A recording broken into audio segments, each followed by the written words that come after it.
This is CGTN, China Global Television Network.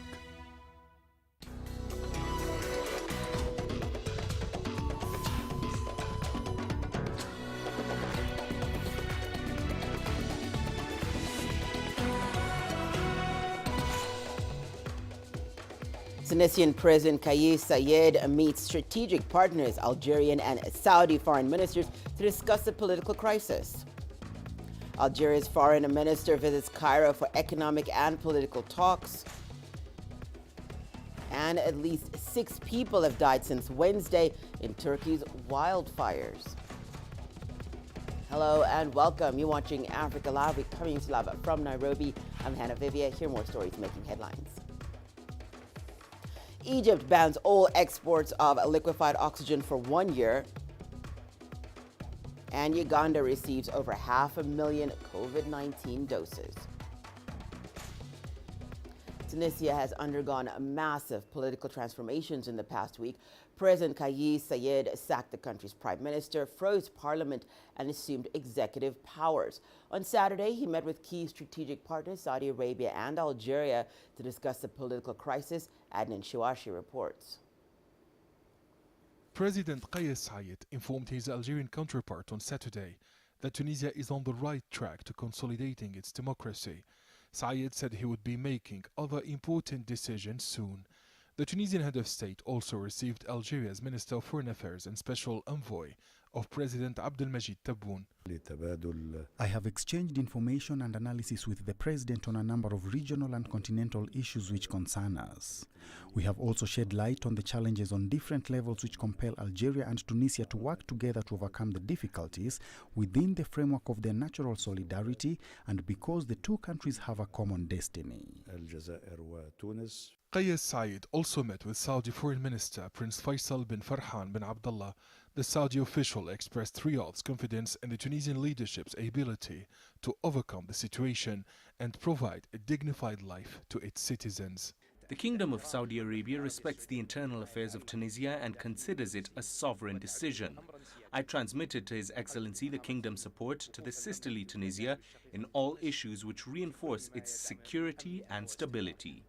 President Saied declared that all countries take exceptional measures in case of threats. The head of state noted that the measures announced last Sunday were taken as a last solution to protect national institutions.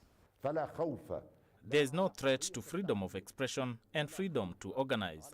It's not at this age that I'll start a new phase of my life with the career of a dictator. Egypt also expressed its support for the Tunisian president. The U.S. National Security Advisor Jake Sullivan spoke with President Kais Saied on Saturday. The call focused on the critical need for Tunisian leaders to ensure a swift return to the country's democratic path. Meanwhile, the Tunisian foreign minister informed his European counterparts that Tunis will continue respecting its international commitments and defending the rule of law, democracy, and human rights. President Kais Saied said that sacking the government and freezing parliament were necessary and constitutional measures. The head of state added that his moves were decided after consultation with the prime minister and the speaker of parliament and in accordance with Article 80 of the Tunisian constitution. Adnan Shiwashi, CGTN, Tunis. The current political crisis in Tunisia comes amid the backdrop of the COVID-19 pandemic. Frustrations had already been rising in that country over what some saw as the government's mishandling of the outbreak. As COVID-19 cases rose in the country, Tunisians took to the streets. President Saied pointed to the rise in coronavirus cases as one of the main reasons for invoking emergency powers. The army has since been put in charge of handling Tunisia's coronavirus response. On the streets of Tunisia, individuals say that they hope these new measures will bring about change. We are on the 3rd day of vaccination and there is continuous work to cover all areas of the state. The aim is to bring vaccination closer to the citizen in their place of residence and especially sometimes closer to their place of work. In every household we have a funeral and we have pain and wounds. And this is our problem now. If we're going to talk about resources, this is a cumulative problem. We can't hold just 1 or 2 people responsible.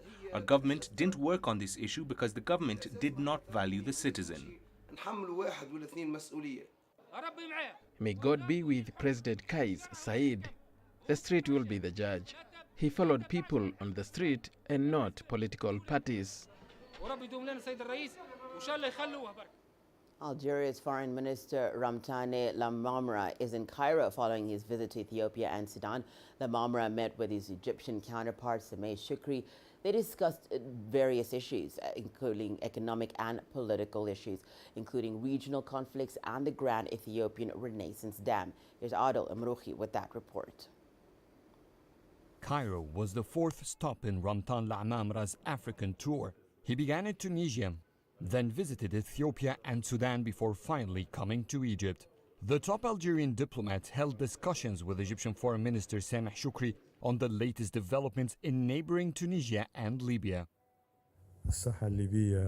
Libya is seeing progress.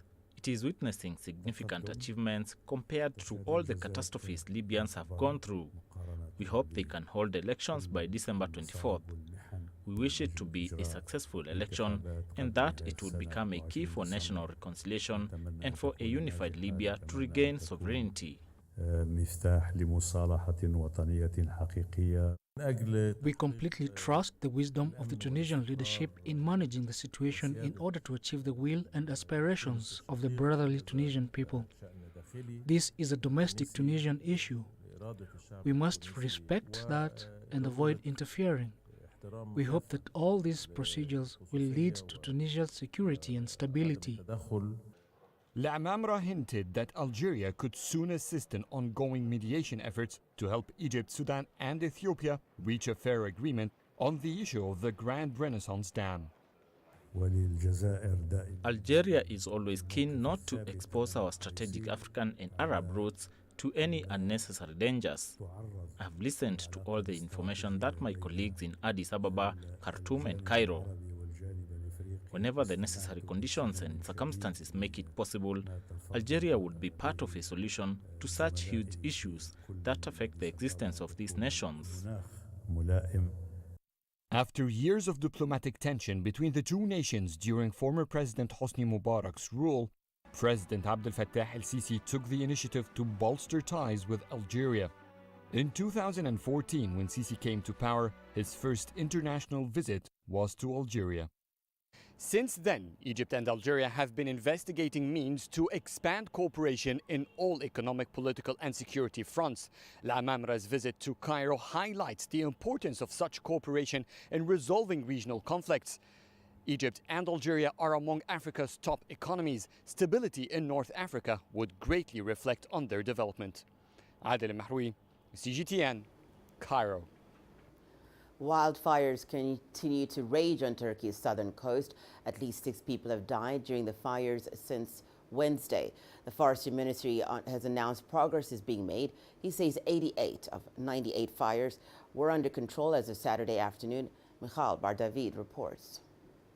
On Saturday, firefighters continued to work relentlessly across several cities. We're in Antalya, where the fires first began on Wednesday, but this morning there were fires in 4 different provinces: Adana, Osmaniye, Mersin and Muğla.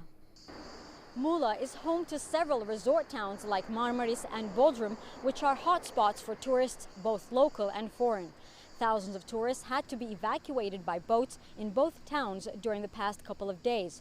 Tourism is a vital source of income for Turkey, and as the industry was hoping to recover from the pandemic, many are afraid the fires might frighten potential tourists.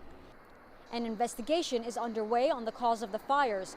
Though many experts blame extreme heat and low humidity, some government officials have also speculated that arsonists or the Kurdistan Workers' Party, a terrorist organization according to Ankara, may be behind the fires. Meanwhile, the government is also taking some criticism, as President Erdogan admitted the country did not own any firefighting planes. Planes from Russia and Ukraine have been assisting the efforts to contain the fires. The government has promised to support victims of the fires and provide compensation. Turkish President Recep Tayyip Erdogan has traveled to Antalya on Saturday and declared all provinces hit by the fires as disaster areas affecting general life. I'm Michal Bardavid for CGTN in Antalya, Turkey. Well, let's now take a short break and return. More news, including Egypt bans all exports of liquefied oxygen for 1 year. And South Africa makes over $2.5 billion in relief available to individuals and businesses affected by recent unrest.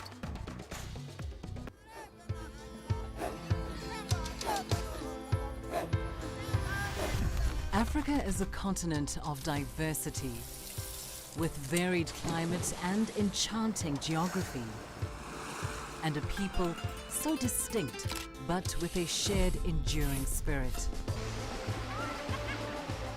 We are at the heart of the continent to bring you the untold stories. Let's have a look. We celebrate Africa as it shapes its own destiny. I've been Tunis, Cairo, Juba, Ethiopia, Tanzania. Africa Live. Find your voice.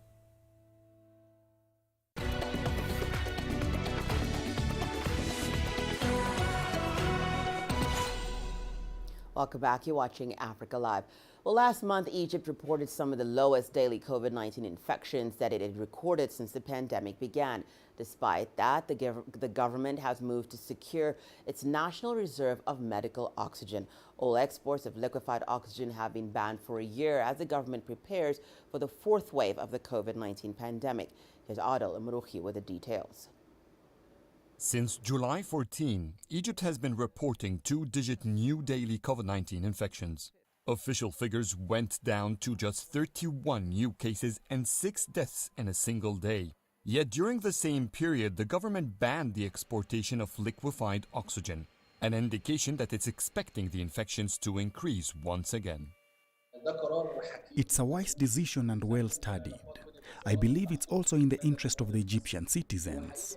It's a preemptive move where we are taking a precautionary step instead of our usual approach of taking reactive decisions to the pandemic. After looking at the countries around us, we know that the fourth wave is coming and that it's stronger. One of the shields to protect us is oxygen. Egypt has 43 factories that produce about 9 million cubic meters of liquefied oxygen annually. That volume used to cover domestic needs, leaving a surplus for exportation. When the COVID-19 pandemic hit the country, the nation suffered from a steep shortage that forced the authorities to begin importing oxygen supplies.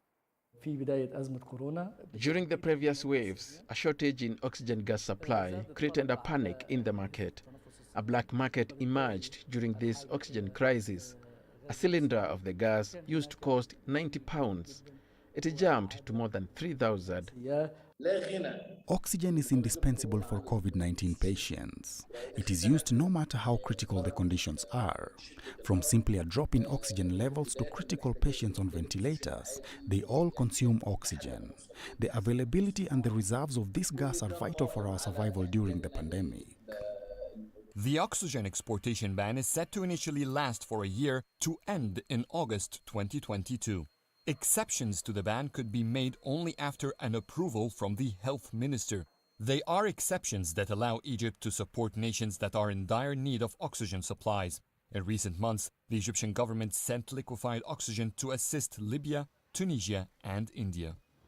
Meanwhile, the country is preparing for the fourth wave of the COVID-19 pandemic, which it expects to be predominantly the Delta strain. Egypt has 1 million cubic meters of the vital gas in national reserves and is rushing to increase oxygen production lines. Adel Mahroui, CGTN, Cairo. Well, thousands of South African businesses are trying to rebuild following the recent wave of unrest. The government has made available over $2.5 billion in relief to enterprises and individuals who've lost everything. Acts of looting and arson engulfed the country following the jailing of former President Jacob Zuma. CGTN's Julie Shire reports. Mohammed and Zoraida Sahib could do little to save their Durban-based textile factory when it was looted and burnt in the recent social unrest. When I got into my premises, then it really hit me. God, this is gone. I thought maybe we would have had something left over, like maybe the machinery, but there wasn't a single stitch that could be taken and, reused, because it's like they've taken away everything. from machinery to equipment to everything. So that was very, very hard so, because it was 27 years of hard work. The couple started ZA Gear in 1994 with $1.50, some fabric and a sewing machine. It quickly grew into a thriving operation, employing 150 people and training dozens of others. So they would come out with a diploma and a degree. We'd take them on as interns. And we used to train lots of sewing machine operators. So we had lots of young people that we needed quality controllers, we needed sewing machine operators.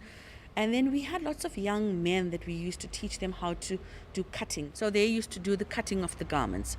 As the Saibs walk through the ruins, they realize it will take a lot more to build this time. They hope there will be considered in the state's $2.5 billion relief package. What we need for this business to start up and running urgently is that we at least need all our machinery, we need a premises, we need the resources, we need a bit of working capital to give us a boost a bit from government, because we want to get this plant moving. But they're eager to restart and have moved their operations home. I have a huge plan in that I'm very positive in the sense that I know that there's a lot more to come. And I mean, people need food and people need clothes. All right, so we are lucky that we are in this industry. Our order books are now full. And we're ready for August, September, October, November. It's going to be a tough task rebuilding this economy. Tens of thousands of businesses were obliterated in the unrest. The hard work starts now for many small enterprises who are hoping that they can survive this ordeal. Julie Shara, CGTN, Cape Town, South Africa. Uganda has received over 500,000 doses of COVID-19 vaccine to help deal with the coronavirus pandemic. The doses are a donation from the Chinese and Norwegian governments. The East African country has only managed to vaccinate 5% of its targeted population. Leon Senyange reports. The action is going to be on this side. 300,000 doses of the Sinovac vaccines are a donation from the Chinese government. The addition of the Sinovac vaccine is expected to help the country speed up its inoculation program. The pandemic is a common enemy and a common challenge to the mankind and to each one of us. The virus really knows no border. To bring pandemic under control requires unity, solidarity, cooperation, and common actions. Another 286,008 doses of AstraZeneca donated by the Norwegian government will supplement the country's campaign. The vaccines arrived hours after the lifting of a 42-day national lockdown. The opening up follows a remarkable reduction in COVID-19 cases from 1,735 cases at the peak in June to as low as 71 daily cases at the end of July. Speed and equitable access to COVID-19 vaccines in all countries is the key to combating the COVID-19 pandemic. The government of Uganda has handled the pandemic very well, but we recognize now the challenging situation Uganda is currently facing. Uganda has so far administered over 1.1 million doses of the AstraZeneca vaccines. The ministry is also planning to include children aged between 12 and 18 years in its vaccination plan as it seeks to hit its target of inoculating 22 million Ugandans by next year. The program will also begin quantifying that group, and soon the 22 million people will be expanded. The only way we can all return back to what seems to be normal life is after vaccination and observance of the standard operating procedures. The government says some 2 million doses of the Johnson & Johnson vaccines it ordered will arrive in August. Uganda has so far registered more than 93,000 COVID-19 cases since March last year. Another 1.6 million doses of the Pfizer and AstraZeneca vaccines are expected this September. Those officials say will cater for more than 800,000 people as Uganda moves to accelerate its vaccination program and contain the spread of the coronavirus. Leon Senyange, CGTN, Kampala, Uganda. The Chinese mainland is dealing with an outbreak of locally transmitted COVID-19 infections. Beijing health authorities say the recent confirmed cases in the capital were caused by the Delta variant, the same strain responsible for the outbreak in Nanjing, capital of Jiangsu province. Authorities say the cluster in Nanjing International Airport was traced to a flight from Russia. The airport has since suspended all flights and is being cleaned and disinfected. Infections have since spread to several provinces, including Henan, which is still recovering from floods. Mass testing is now underway in the provincial capital, Zhengzhou, for 12.6 million local residents. More than 200 cases have been confirmed in Nanjing since the first infections were detected in late July. Our reporter Liu Jiaxin told us about the local government response. Latest in Nanjing, on the first day of August, 14 new cases were reported, bringing a total to 204 since July the 20th. We have noticed that the number of newly reported cases is climbing now after 2 consecutive days of falling. 49 out of 8.7 million samples in the third round of nucleic acid testing campaign tested positive. So the government called on the citizens to get vaccinated as soon as possible, because health officials said so far vaccination is still the most functional way to protect people from getting severe.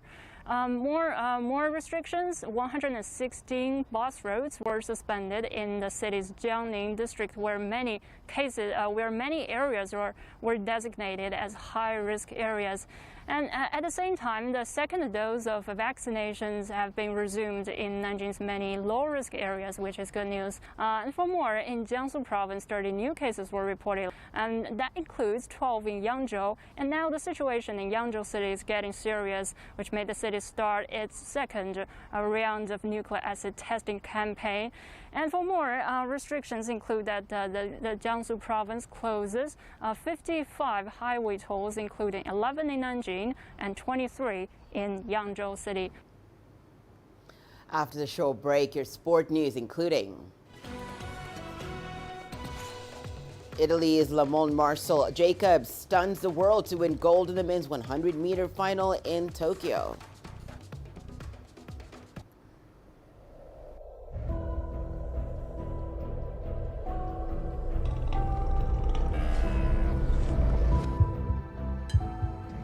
Taken me completely out of my depth, but at the same time it's exciting. It's new, it's different, it's a challenge.